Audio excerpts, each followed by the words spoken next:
Finally big बॉसची winner ही तन्वी कोलते झालेली आहे. मला सांगा, महाराष्ट्राच्या जनतेच्या मतांची जर किंमतच नाही तर तुम्ही वोटिंग पॅटर्न ठेवताच कशाला? मला बिग बॉसला हा एक प्रश्न विचारायचा आहे. जर तुमचा विनर ऑलरेडी फिक्स आहे, इतक्या दिवसापासून ते एक म्हणतात ना, ते माहिती पडत होतं लोकांना की हा तन्वीलाच करणार आहे, तरी लोक पाहत होते आणि दिसत होतं राकेश बापटपेक्षा कितीतरी पटीने अनुश्री कधीही गेम चांगला खेळलेली आहे. विशाल एक डिझर्विंग प्लेअर होता, तरी तुम्ही राकेशला ठीक आहे टॉप 5 मध्ये आणलं, पण टॉप 2 मध्ये तुम्ही त्याला ठेवलं. कोणते गेम त्यांनी व्यवस्थित पार पाडलेले आहे?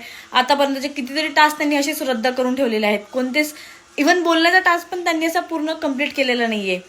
तन्वी बिलकुलच डिझर्विंग प्लेअर नव्हती. आताच्या बिग बॉस सीझनची विनर तर अजिबातच व्हायला नको होती. डिझर्विंग प्लेअर होते अनुश्री आणि विशाल. सुरुवातीला मला पण तन्वी ॲज अ प्लेअर म्हणून आवडायची, मी पण तिला वोट करायची, पण एका टाइम नंतर अनुश्रीचा गेम पण खूप जास्ती चांगला झाला होता. विशाल आणि अनुश्री खरंच हे टॉप 2 मध्ये डिझर्विंग प्लेअर होते. राकेश बापट अजिबात डिझर्विंग प्लेअर नव्हता. त्याचे टास्क कधीच कोणाला पटले नाही. मला नाही वाटत जनतेने त्यांना इतके वोट केले असतील.